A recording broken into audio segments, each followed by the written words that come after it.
Salut à tous et bienvenue sur la chaîne de Morgenstern Printing. Aujourd'hui, on attaque la deuxième vidéo de comment bien régler vos paramètres d'impression 3D résine pour avoir les meilleurs résultats possibles.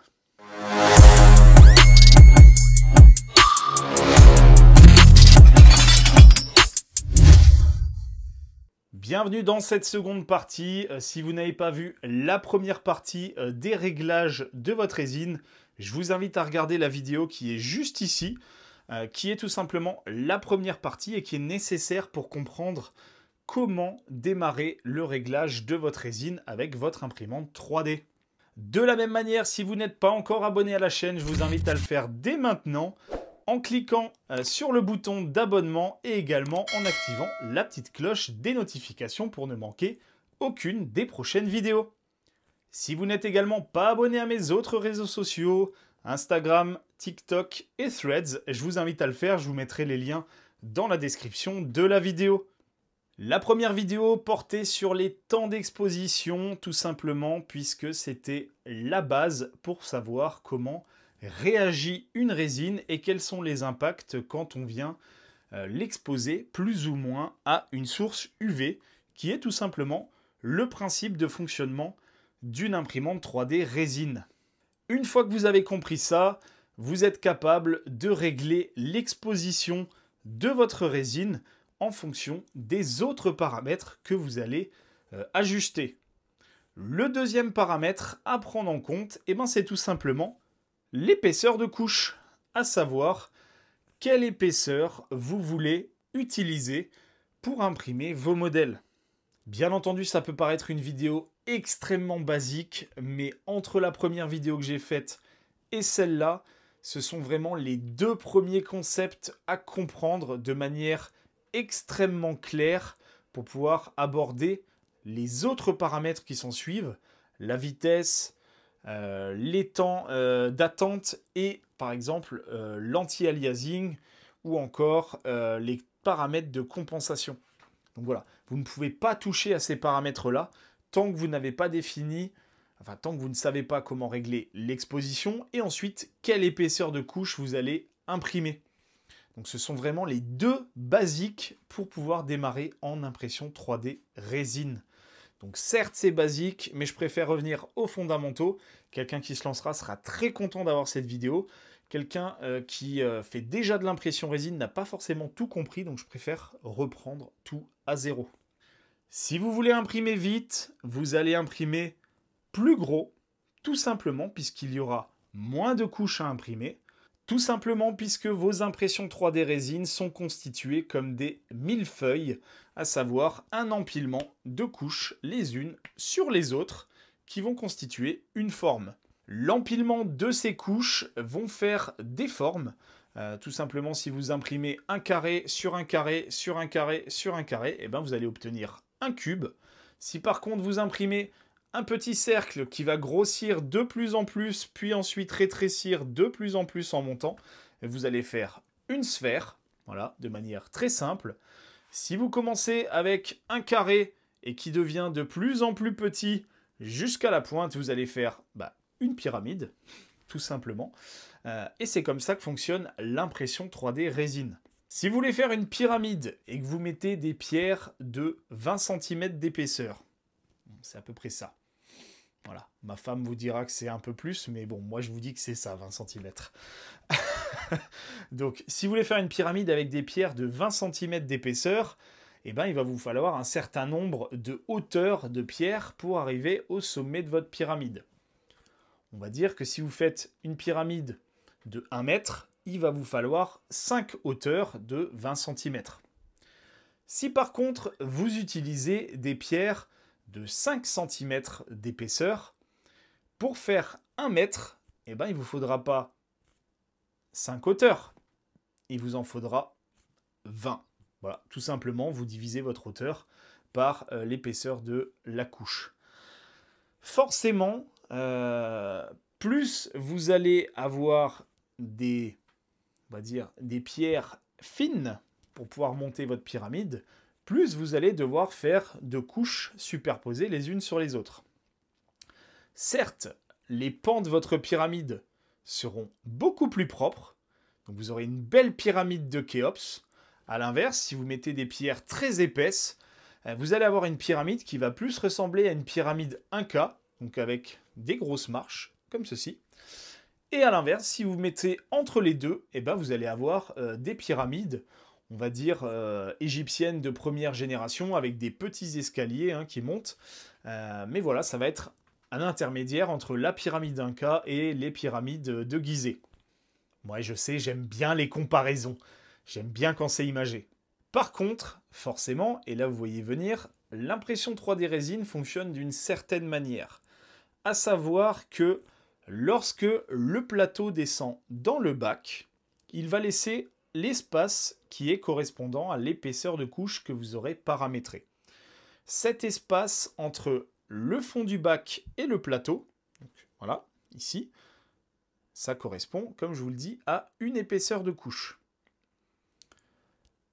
La résine va polymériser en fonction du temps que vous aurez défini selon la première vidéo tuto. Puis le plateau va monter pour libérer la couche qui était coincée entre le film et le plateau. Donc le plateau va monter. Vous aurez du coup du vide, votre plaque imprimée. Puis le plateau va redescendre et va laisser un espace supplémentaire. C'est-à-dire qu'elle ne va pas redescendre au point initial. Elle va redescendre au point initial plus une épaisseur de couche supplémentaire. Ce qui veut dire que plus vos couches seront épaisses, vous allez par exemple, je vais reprendre l'exemple des pyramides, si vous faites une épaisseur de couche de 20 cm, votre première couche, le plateau, va descendre dans la résine et va rester à 20 cm. Voilà, vous allez faire une couche de 20 cm d'un coup. Donc forcément, pour faire votre pyramide, 20 cm, pour faire 1 mètre, eh ben, il va monter une première fois, et il va descendre à 40 cm. Puis il va remonter, et il va descendre à 60 cm. Et ainsi de suite, jusqu'à avoir la hauteur totale de votre impression 3D. Donc pour faire une impression avec ces pierres de 20 cm, il vous faudra 5 allers-retours du plateau, comme ceci, dans votre bac de résine. Si maintenant vous le faites avec des couches moins épaisses, donc comme je vous le disais, par exemple 5 cm, le plateau va d'abord descendre à 5 cm, vous allez imprimer une couche de 5, puis le plateau va monter, il va redescendre à 10, il va remonter, il va redescendre à 15, il va remonter, il va redescendre à 20. Vous aurez déjà fait 3 mouvements de montée et descente supplémentaires pour faire la même hauteur d'impression que si vous aviez mis une épaisseur de 20 cm. Ce qui veut dire que vous allez mettre 3 fois plus de temps de montée-descente que dans le précédent exemple. Donc en diminuant l'épaisseur de couche par 4, vous allez multiplier par 4 le nombre de montées et descentes. Certes, le temps d'exposition sera plus faible, puisque forcément, pour polymériser quelque chose de très fin, vous allez exposer de manière très brève votre impression 3D, d'où la première vidéo très importante sur les calibrations du temps d'exposition. A contrario, si c'est très épais, eh ben pour que tout ça, ça polymérise, eh ben vous allez devoir balancer énormément d'UV pour que ce gros bloc durcisse. Alors bien entendu, là on parle avec des vingtaines de centimètres.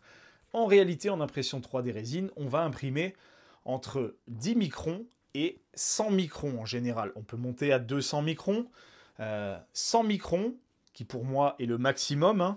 Si vous voulez imprimer en 200 microns, autant le faire en filament. Mais 100 microns, c'est grosso modo l'épaisseur d'un cheveu. Je sais de quoi je parle, voilà.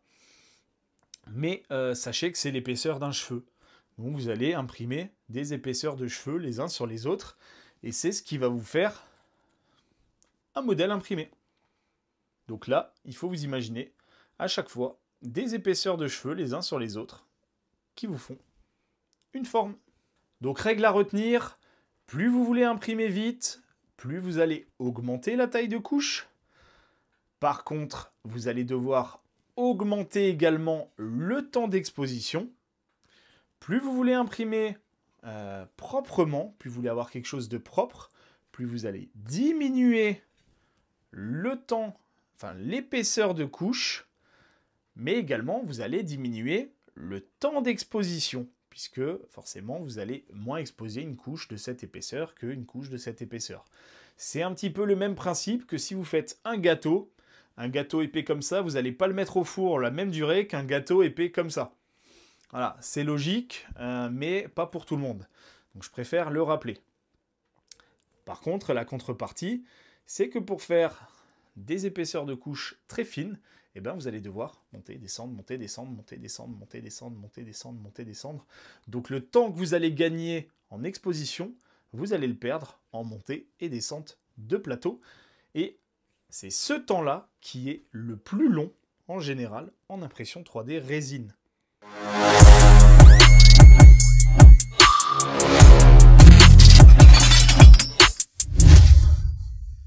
Les impressions réalisées durant cette vidéo ont été faites sur la Saturn IV Ultra, qui, je le rappelle, est pour moi la machine la plus polyvalente du marché actuellement, d'un point de vue rapport qualité-prix, notamment pour les débutants. Pour moi, c'est la meilleure machine pour les débutants pour pouvoir commencer l'impression 3D résine.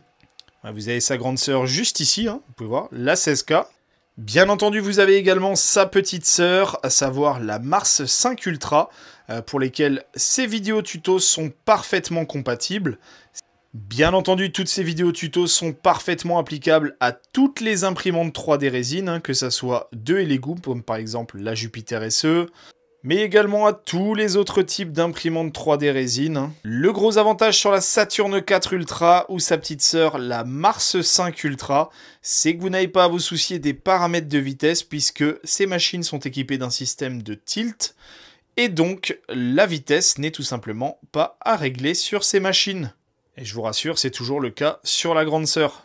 Bien entendu, si cette machine vous intéresse, soit parce que vous voulez changer votre machine, soit parce que vous voulez vous lancer dans l'impression 3D résine, je vous mettrai mon lien affilié vers le site de Elegoo, ce qui vous permettra d'acheter votre machine sans surcoût et de laisser un petit pourboire à la chaîne.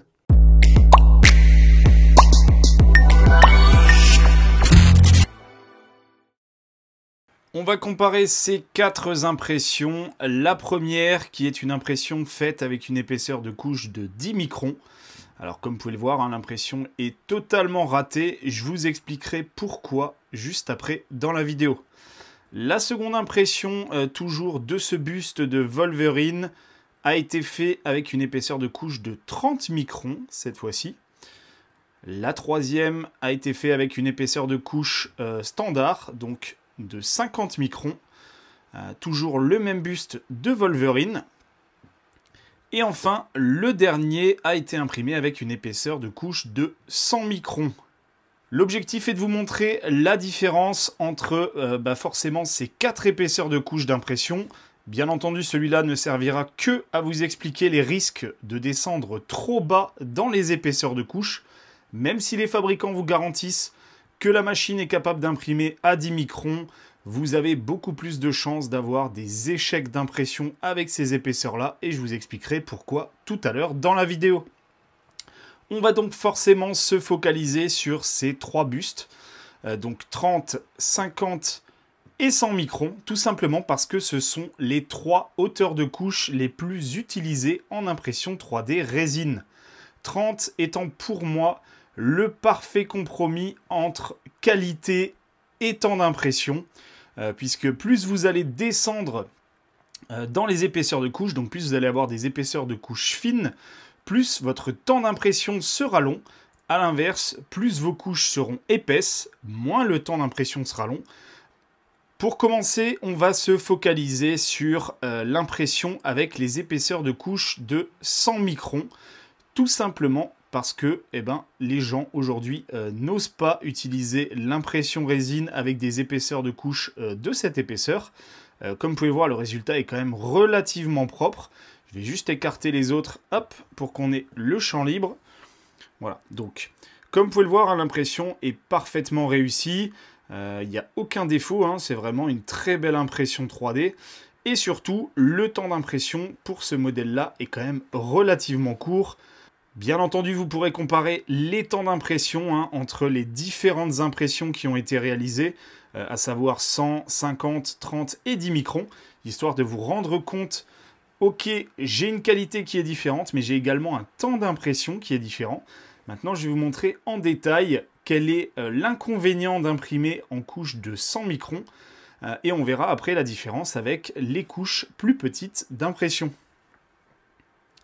On va donc zoomer sur le modèle, donc là j'ai zoomé 2 fois, et quand vous arrivez sur le haut du crâne, puisque comme vous pouvez le voir, le modèle a été imprimé de cette manière-là, donc vous avez bien la dernière couche qui est située sur le sommet du crâne, et vous allez le voir, alors premier défaut que vous allez avoir régulièrement en impression résine, ce sont ces petits points, ce sont des petits trous qui sont généralement liés aux dernières couches, donc vraiment celles qui sont comment dire, parallèle au plateau, donc parallèle plutôt au film au fond du bac. Donc c'est un défaut que vous pouvez avoir régulièrement. On va le regarder d'ailleurs sur les autres. Alors là, il apparaît beaucoup moins, mais vous l'avez quand même. Alors il est vraiment très peu visible, mais vous l'avez également. Et sur celle, hop là, pardon, en 50 microns, vous l'avez également. Donc quand vous avez ces petits points-là, c'est tout simplement que vous êtes au centre. En réalité, l'imprimante essaye d'imprimer une couche tellement petite que derrière vous avez des petites micro-bulles qui peuvent se coincer dans la couche et faire ce défaut-là, qui seront du coup visibles, puisque c'est la dernière couche d'impression.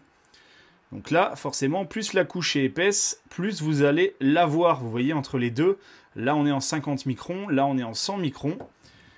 Et ici, on est en 30 microns. Vous voyez, le trou ici, vous le voyez quasiment pas. Ce qu'on voit également ici, c'est tout simplement, vous pouvez voir les couches. Donc vous voyez que c'est tout simplement un millefeuille. C'est un petit peu, voilà, c'est une pyramide, grosso modo. Vous voyez, vous avez la dernière couche qui est ici, juste là. Et vous descendez, vous voyez toutes les couches qui sont superposées. Alors là, par rapport à la taille de mon ongle, il faut relativiser. C'est-à-dire que vous voyez, on est quand même sur une échelle qui est très, très petite. Hop, vous voyez, par rapport à ma main, ça reste un modèle de 8 cm de haut. C'est pas très grand, mais quand on zoome, forcément, on va voir les détails. Alors, quand c'est des pièces d'exposition, c'est pas très grave, ça va pas forcément impacter le résultat. D'ailleurs, vous ne le verrez même pas à l'œil nu, il faudra vraiment mettre le nez sur votre impression, comme ceci, pour voir les couches d'impression. Et forcément, vous allez voir ces couches d'impression uniquement au niveau des arrondis. Donc, comme vous pouvez le voir, les arrondis ici. Vous avez un arrondi qui est là. Et forcément, faire un arrondi avec des couches plus épaisses, c'est compliqué. C'est un petit peu comme si vous essayiez de faire un cercle, enfin en tout cas une boule, avec des Lego. Vous allez voir que ça va être très compliqué. Donc, au niveau des épaisseurs de couches en verticale, pas de problème, vous verrez aucun défaut. D'ailleurs, vous voyez aucune épaisseur. C'est vraiment sur les couches où vous avez des zones qui vont être en opposition par rapport au plateau. Donc le plateau, le bac va être comme ça. Et donc vous voyez, quand vous avez un angle qui va se rapprocher énormément de l'angle parallèle au niveau du plateau, vous allez avoir ces couches visibles. Alors là, on les voit très bien sur le sommet du crâne. C'est pour ça que j'ai imprimé ce modèle dans ce sens-là, pour que vous puissiez voir les défauts. On commence à les voir sur le front, mais comme vous pouvez le voir, le front va commencer à être perpendiculaire au plateau. Vous voyez, on est quasiment à 90 degrés, on est à peu près à 80 degrés d'angle entre le fond du bac et le plateau.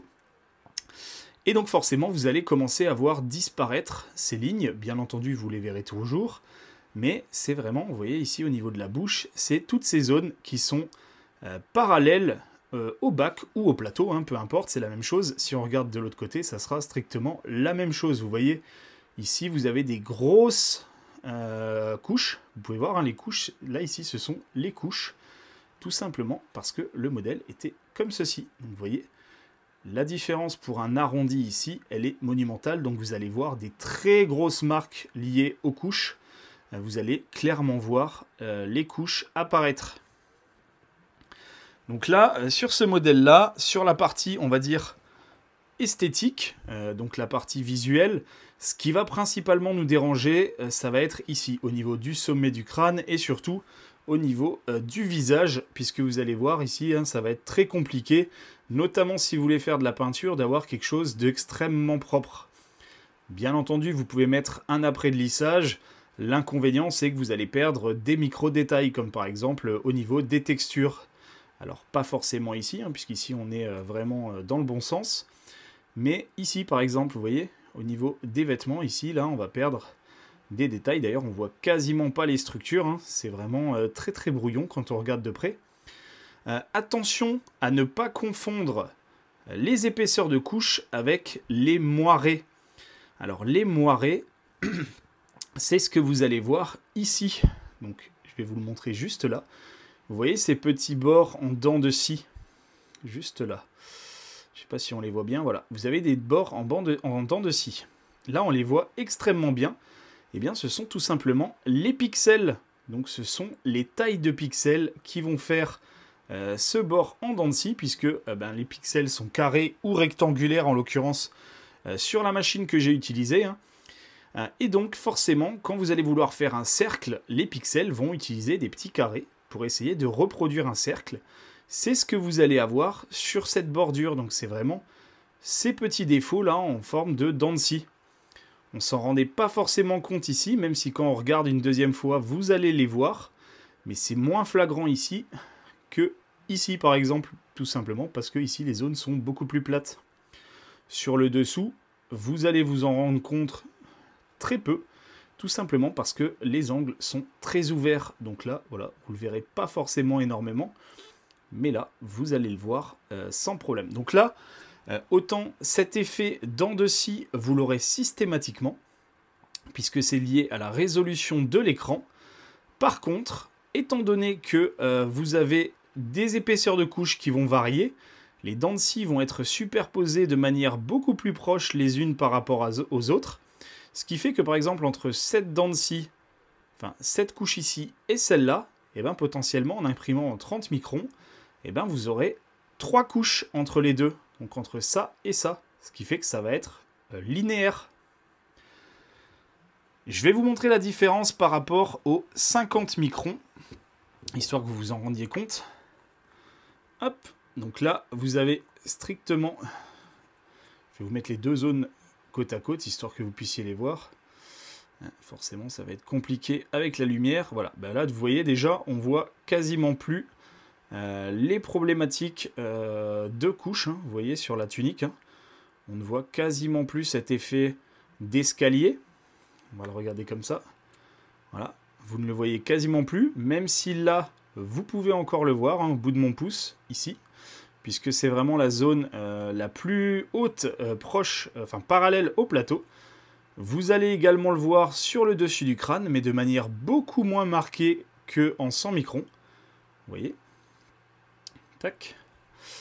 Donc en fait, vous allez à chaque fois réduire cet effet d'escalier et vous allez augmenter la qualité de votre impression, en tout cas le rendu final de votre impression.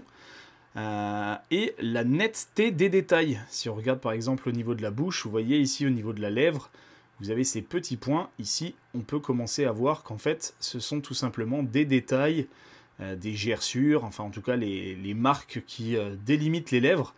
Vous voyez ici, les lèvres sont quand même beaucoup mieux imprimées que ici. Le modèle est strictement le même, la seule chose qui va changer, ce sont les épaisseurs de couches. Au niveau des côtés, de la même manière, forcément, vous avez plus de couches, donc vous arrivez à mieux résoudre. Résoudre, je ne sais pas comment on dit. En tout cas, à imprimer vos détails, ce qui fait que vos détails vont ressortir de manière beaucoup plus nette, beaucoup plus propre.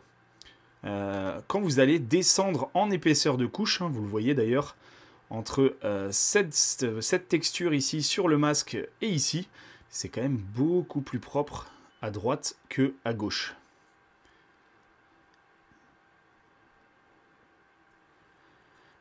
Au niveau des textures du tissu, là on devine les textures. Ici on commence à se rendre compte du maillage au niveau du tissu, hein, comme vous pouvez le voir. Le cuir ici de la même manière, sur l'épaule on voit que c'est du cuir avec des coutures.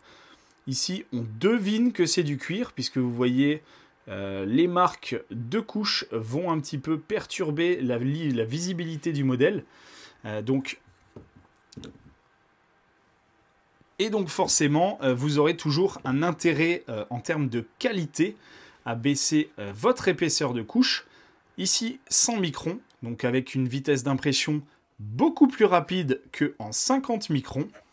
Et maintenant, je vous propose qu'on compare le 100 microns avec le 30 microns. Donc 30 microns, beaucoup plus long à imprimer. Par contre, d'un point de vue qualité, vous allez voir, c'est le jour et la nuit. Alors, ici, comme vous pouvez voir, à 30 microns, on ne voit déjà quasiment plus les couches. C'est pour ça que pour moi, 30 microns, c'est vraiment le meilleur rapport qualité-temps d'impression. Le 10 microns n'apportera quasiment rien de plus, si ce n'est des soucis d'impression. Et donc, moi, je conseille ces 3 modes d'impression, donc 150 ou 30 microns, en fonction de ce que vous voulez faire, du temps que vous avez, du niveau de détail que vous voulez. Mais vous allez voir qu'en 30 microns, c'est très largement suffisant. Donc, on voit quasiment plus les couches. 30 microns, c'est un tiers de l'épaisseur d'un cheveu. Pour rappel, vous voyez, c'est extrêmement lisse. Au niveau des détails, c'est très très propre. On le voit au niveau des lèvres, des dents, c'est très propre. Au niveau de la texture, donc que ça soit... Donc ici, vous voyez même pas qu'il y a une texture en fait sur le tissu ici. Vous voyez quasiment rien puisqu'en fait c'est que des épaisseurs de couches. Là désormais avec 30 microns, vous pouvez voir qu'il y a une texture avec un maillage sur les tissus. Donc il y a bien des motifs linéaires. C'est bien une texture sur cette tunique qu'on ne voyait pas du tout sur cette épaisseur de couche. Et également qu'on commençait à deviner sur le 50 microns, mais qui était encore un peu parasité par les épaisseurs de couche.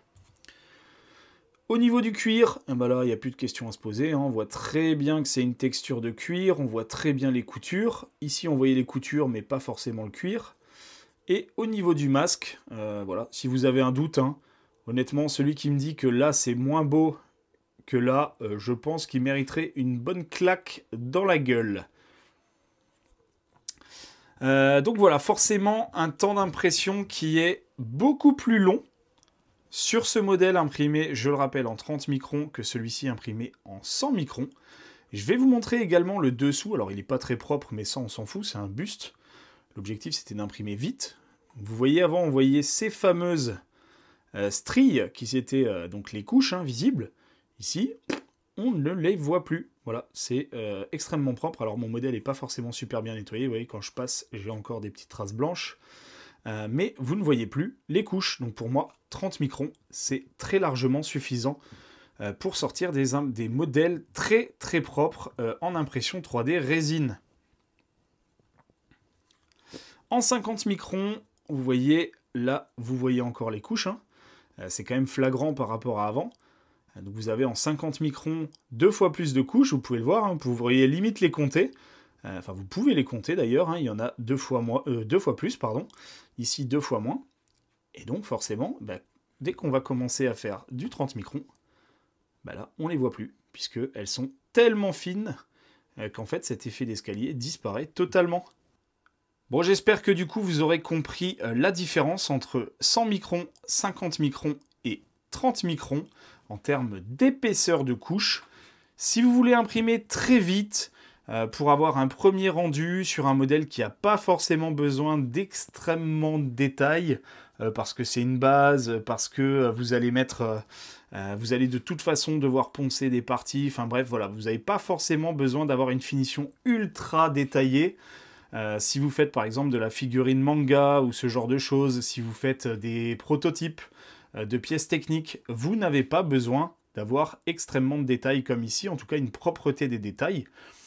Donc vous allez pouvoir imprimer très rapidement en 100 microns sans aucun problème. Vous aurez le respect des formes, il n'y a vraiment aucun problème sur les formes, on le voit bien.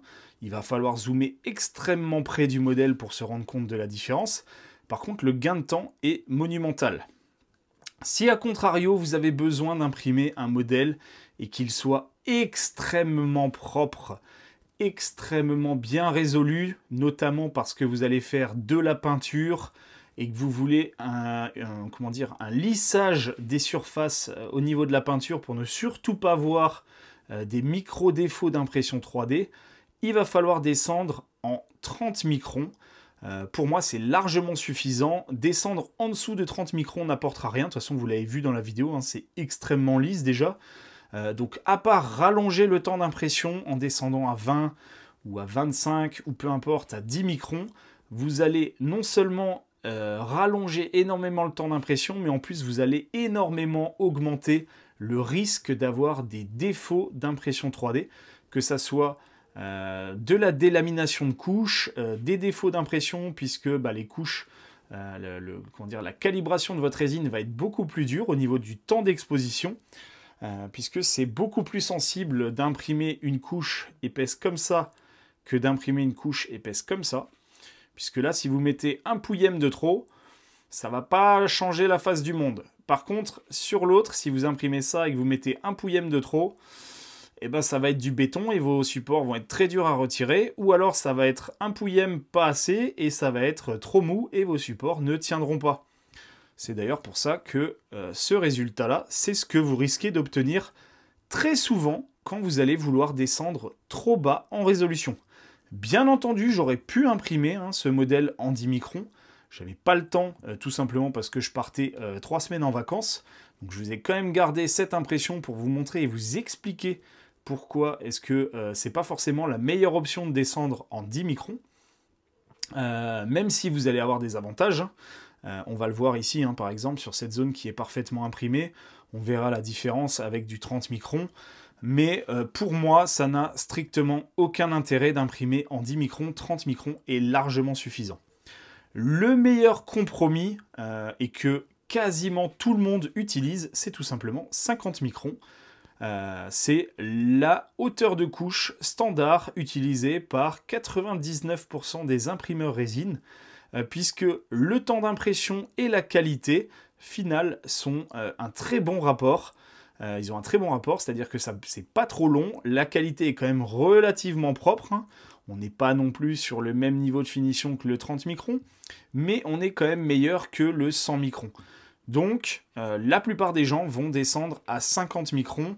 D'ailleurs, toutes les imprimantes 3D sont pré-réglées, en tout cas 90% des imprimantes 3D sont pré-réglées en 50 microns, puisque c'est la qualité standard sur l'impression 3D résine. Donc pour résumer, si vous voulez aller vite, 100 microns, ça sera au détriment de la qualité. Si vous voulez de la qualité et que vous vous en fichez du temps, il va falloir imprimer en 30 microns. Vous pouvez descendre plus bas, mais avec des risques d'avoir énormément de défauts ou des échecs, comme celui-là. Et si vraiment vous ne voulez pas vous casser la tête, que vous ne voulez pas à chaque fois changer entre 100, 50, etc., 30, eh ben, vous imprimez tout en 50 microns. C'est très largement suffisant pour 90% des impressions 3D de figurines. Pour les peintres pros, ça sera du 30. Et pour vous amuser, débuter, prendre en main la machine, 100, c'est très bien. Pour du prototypage de pièces, 100, c'est très bien. Voilà, donc vous avez vraiment ce panel-là. Vous pouvez bien sûr imprimer des étapes intermédiaires. Donc par exemple, ici, on pourrait imprimer en 70 microns, donc quelque chose qui serait entre les deux ici.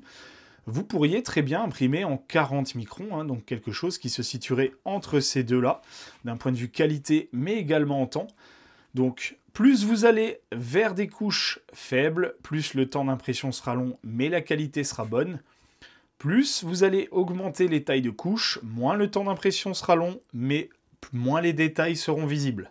Comme je vous le disais, on va quand même comparer le 30 microns, c'est celui-là. Donc comme je vous le disais, on va quand même comparer le 30 microns avec le 10 microns, notamment au niveau de la tunique. Hop, on va zoomer. Voilà. Alors, comme vous pouvez le voir, je vais les mettre en face à face, ça sera plus simple.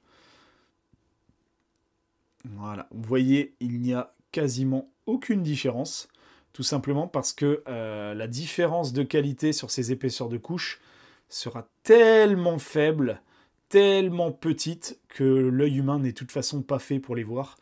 Donc il n'y a quasiment aucune chance que vous voyez la différence entre du 30 et du 10 microns, en dehors d'avec une loupe, un microscope, enfin quelque chose qui grossit énormément votre impression.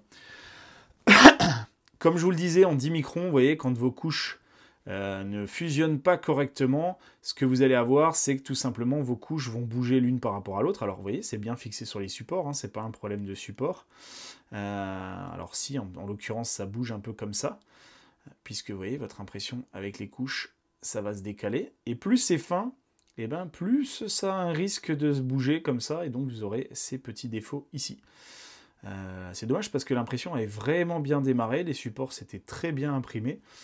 Mais voilà, vous voyez, la zone qui était ici et qui est normalement comme ceci, donc ça aurait dû démarrer par cette partie-là, et ben vous voyez ici, hein, elle est restée collée au fond du bac, et une fois que ça n'a pas démarré ici, ben, toute cette zone ici, c'était une zone morte, alors qu'elle a pu reprendre sur tout ce méplat ici, qui est là, hein. Mais voilà, le mal était déjà fait au milieu. Les supports internes, forcément, ne se sont pas imprimés, puisqu'ici, c'est totalement vide.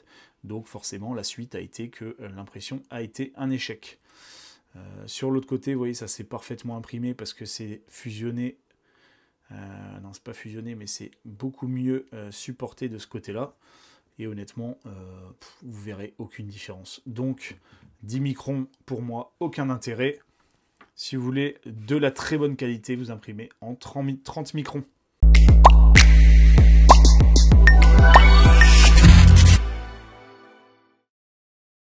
J'espère que cette vidéo vous aura plu et qu'elle vous aura permis d'apprendre un peu mieux le mode de fonctionnement d'une imprimante 3D résine et également de l'impact des paramètres, notamment celui de l'épaisseur de couche, que ça soit sur la qualité d'impression 3D, sur le temps d'exposition, sur le temps d'impression et bien entendu sur la criticité de ce choix. Puisqu'en fonction de ce que vous allez imprimer, vous pouvez tout imprimer, tout ce que vous faites tout le temps en 50 microns, mais vous pouvez également décider d'avoir différents types de paramètres en fonction de ce que vous voulez faire. Si vous voulez imprimer un prototype rapide, vous ne le faites pas en 30 microns. Si par contre vous faites des figurines type Warhammer ou autre, eh ben, c'est très intéressant de les faire en 30 microns plutôt qu'en 100 microns, puisque le détail seront beaucoup plus propres, beaucoup plus lisses pour pouvoir faire de la peinture. La prochaine vidéo de la série arrivera courant du mois de janvier. Laissez-moi un peu le temps de finaliser les tests de la Saturn 4 Ultra 16K, qui est dans mon atelier, que je suis également en train de tester. La vidéo sortira mi-janvier avec la review complète de cette machine. En parallèle, je ferai des tests pour vous expliquer la suite des paramètres d'impression 3D résine, puisque maintenant vous savez comment régler une exposition, quelle épaisseur de couche choisir. La prochaine étape, ça sera de connaître tout simplement les paramètres de temps d'attente avec leur impact, avec une vitesse donnée.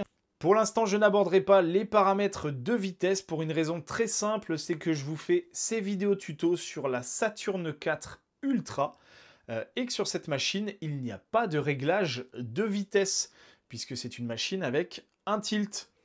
Bien entendu, je vous ferai une vidéo sur les réglages de la vitesse, notamment pour comprendre comment accélérer vos impressions 3D résine, mais également quels sont les impacts de ces accélérations. Mais je ne les ferai pas sur une machine avec un tilt, tout simplement puisque cette machine ne permet pas de le faire. Donc la Saturn 4 Ultra est une très bonne machine pour démarrer puisque justement elle vous affranchit de toutes ces problématiques de paramétrage de vitesse. Et donc on va se concentrer sur le troisième épisode, sur les 3 types de temps d'attente, qui sont généralement des paramètres que les gens ne savent pas régler.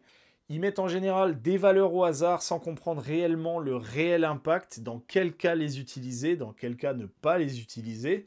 Et ensuite, également les limites de ces paramètres-là, puisque certes ils ont une utilité, mais ils ont également des limites.